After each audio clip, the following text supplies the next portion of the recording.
Hello YouTubers, RogueMonkeyJr here.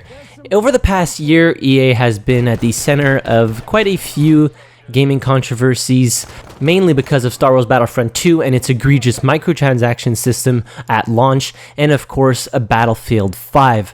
And I think it's no secret that Battlefield 5 pre-orders are underwhelming to say the least, and even a few articles that came out a couple of days ago were stating that it was 85% behind Black Ops 4, which isn't one of the releases that has the most pre-order sales either, because of course we have the much-awaited title of Red Dead Redemption 2, which has a lot of pre-orders for it, as well as a few other first-person shooters that are very anticipated, such as Insurgency Sandstorm and World War III. So now we're going to talk about possibly why the Battlefield 5 pre-order sales are low. I'm not going to talk about women in Battlefield. If you go on YouTube and you search it, there have been loads and loads of videos talking about women in Battlefield 5. I played the game. I like the gameplay. It's as simple as that, so I don't want to go into all this political, social justice warrior stuff. However, I do believe EA are starting to finally reap what they sow. So if you remember a couple of months ago, Patrick Soderlund, which was up until last week the chief design officer over at EA, said to the community basically that if you don't like the game, don't buy it. And this is a pretty poor way of treating the customers, as you can tell from the title and thumbnail of this video.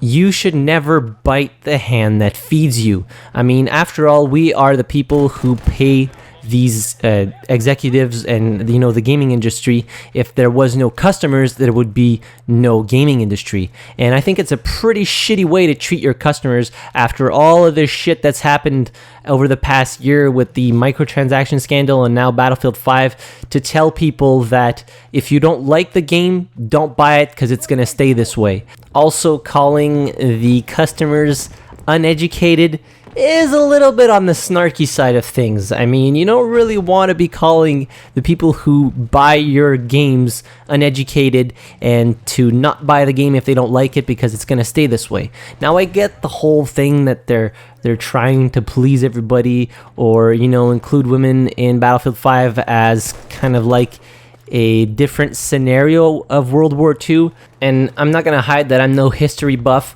I've heard that there were women who fought in World War II in certain, like, specific instances, but not for every faction and all this stuff. I know that for a fact, and I get that a lot of history buffs and people who want a true and authentic World War II game, and by authentic I mean historically accurate, don't want, you know, women running around in every different factions. I get that, but I think that the fact why Battlefield 5 pre-orders are so low, the marketing was really garbage so far, leading up until Gamescom. A lot of people didn't really know what the game played like, what the mechanics were and all that stuff. The fact that there are, for a large part of the people, there are historical inaccuracies in the game, a large amount of historical inaccuracies in the game, and that doesn't rub them the right way. And then the fact that the CDO of DICE, or the ex-CDO of DICE, told them that if you don't like the game, don't buy it, and calling them uneducated, I think that was just, you know, the last drop in the bucket, and people are starting to,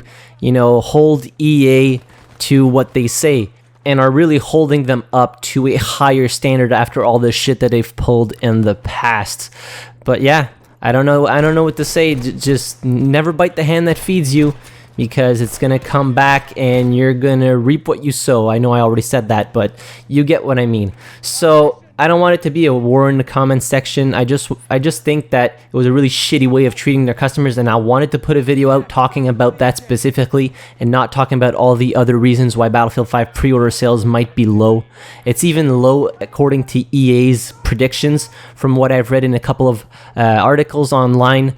So yeah, maybe it'll put them in real financial strain, and they're finally going to shape up and be the company that they need to be for their customers. I really don't know. Let me know what you think in the comments down below, why you think Battlefield 5 pre-orders are low. If you think that it was a shady and shitty way of treating your customers, talking to them like that, or making an official statement of something like Patrick Soderlund did. And while you're down there, be sure to hit the like button if you enjoyed the video. Subscribe to the channel if you haven't already, as I release Battlefield and first-person shooter-related content pretty much every day. And as always, thank you very much for watching. I really appreciate it, and I'll see you guys in the next video. Have a good one.